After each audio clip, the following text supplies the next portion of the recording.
At 5:11 a.m., on a fog-soaked morning of October 18, 1943, a 20-year-old German grenadier named Lukas Reinhardt pressed his cheek against the cold steel of a shattered panzer turret and tried to steady his breathing. The fog was so thick he could barely see 10 meters ahead. He couldn't see the forest. He couldn't see his squad. He couldn't even see his own hands without squinting. But he could hear them. The footsteps, slow, heavy, deliberate. An American patrol. Close. Too close. Lukas wasn't supposed to be out here. He had been sent only to recover a map case from a disabled half-track 50 meters behind enemy lines. A simple task, 10 minutes in, 10 minutes out. But the Americans had moved faster than expected, sealing every route back to his unit. Now, Lukas crouched alone in the fog with only his Kar 9 8K, one spare clip, and a heartbeat that refused to settle. 20 minutes earlier, his squad leader Feldwebel Kruger had warned him about this valley. "This place listens," he'd said, tapping his helmet. "Sound travels wrong here. Echoes lie. Don't trust what you hear." But Lukas had gone anyway. Kruger never got to finish the warning. An American artillery shell landed 20 meters away, and the squad scattered across the forest like broken pieces of glass. Now Lukas was the only one left on this side of the ridge. The fog shifted. The footsteps stopped. For a moment, the silence was so complete he could hear his own breath fogging inside his scarf. He tightened his grip on the rifle. He felt the leather sling bite into his palm. The steel bolt was slick with early morning dew. Then, out of nowhere, he heard a twig snap behind him. He spun around instantly, rifle raised. Nothing. Only fog. He turned back. Another snap, closer this time. Lukas backed into the ruined turret, trying to steady the tremor in his hands. The Americans weren't walking blindly. They were tracking something. Him. He felt it now. Their boots moved in patterned slow advance. Halt, slow advance, flank left. Not random, coordinated, like they knew exactly where he was. The map case pressed against his chest like a stone. Inside it was a sketch of a new German defensive line-in. Formation the Americans could not get under any circumstances. The fog thinned for half a breath. That's when he saw it. A helmet silhouette. American, 20 meters away, frozen, watching him. Lukas didn't move. The silhouette didn't move. Then a second helmet appeared. Then a third. Quiet shapes emerging from the fog like ghosts, spreading out, rifles low, boots silent. Lukas knew that drill. It was a textbook American encirclement. They were boxing him in. He had 30 seconds at most. He braced his rifle against the cold metal hull, exhaled, and waited for the moment the fog shifted again. But the Americans didn't wait. A muzzle flash blinked in the mist. A bullet punched into the turret inches from Lukas's head, showering him with sparks. He dove behind the wreckage, mud splashing across his uniform. Another shot, then another. They weren't suppressing him. They were hurting him, driving him toward a dead end. He crawled along the side of the tank, boots slipping, trying to keep low.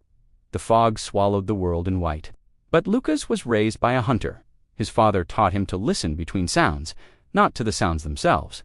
And through the gunshots, through the fog, through the hammering of his own pulse, he heard something else. Breathing, not American. German. Very close. Kruger Lukas almost called out, but a hand clamped over his mouth before he could make a sound. Kruger's voice, low and sharp, whispered in his ear, "They're not tracking us by sound. They're tracking us by heat." Lukas froze. Heat, Kruger pulled him deeper behind the wreck, into a pocket of shadow under the collapsed armor plate. "They have new scopes," Kruger murmured. "Infrared? Pick up warmth through the fog."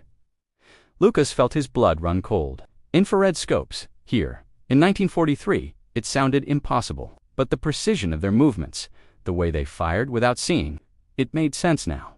The Americans weren't seeing the fog. They were seeing through it. Kruger slowly lifted a piece of broken mirror from the ground, held it at an angle through a crack in the tank's armor. "Look," he whispered. Lukas leaned in. Through the reflection, distorted by scratches and dirt, he saw what had been chasing him. An American scout with a rifle fitted with a long, boxy device, almost the size of a brick mounted above the barrel. A thick cable ran from it to a battery pack on the soldier's chest. The scope emitted a faint red glow. Infrared, they could see body heat like lanterns in the dark. That's why Lukas's hiding meant nothing. That's why the fog didn't help. That's why the valley felt like it listened. It wasn't the valley, it was the Americans, and they were closing in. 3 soldiers advanced, 2 flanked. 1 stayed behind with a new scope, calling precise directions. Kruger gripped Lukas' shoulder. "We don't outrun this," he said. "We outsmart it."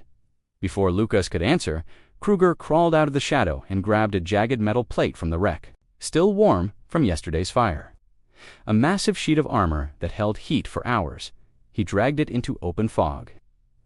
Instantly, gunfire erupted at Itha Americans. Firing at the heat signature, Kruger shouted, "Run now!" Lukas sprinted in the opposite direction, boots barely touching the ground, breath burning in his chest. Gunshots echoed wildly, bullets snapping past him but missing aimed at the wrong target. The decoy worked. For a moment, then the American with the infrared scope stopped firing. He knew Lukas heard a single command shouted in English, "He's moving!" Left flank cut him off. The hunter had spotted the real prey. Lukas pushed deeper into the forest, heart pounding, lungs tearing. Behind him, the infrared scope hummed. Closer, closer. He stumbled into a ravanand. Suddenly, 2 hands yanked him down. Not American, German, 3 grenadiers. Mud-smeared, hidden under a collapsed tree trunk. One whispered, "Quiet, let them pass." The Americans moved along the ridge above. Boots crunching softly, the scope sweeping left and right like a predator sniffing for heat. Lukas held his breath so long his vision blurred. Then the infrared hum faded. The footsteps retreated. Silence returned, but not safety, not yet. One of the grenadiers leaned toward Lukas. "We saw what they're carrying," he whispered. "Word will reach command, but it must reach there fast." Lukas looked at the map case strapped against his chest. 2 secrets now depended on him. The German defensive line and the existence of an American device that could turn night and fog into daylight. Kruger appeared again, panting, wounded but alive. "Get up, Reinhardt," he said quietly. "This war just changed."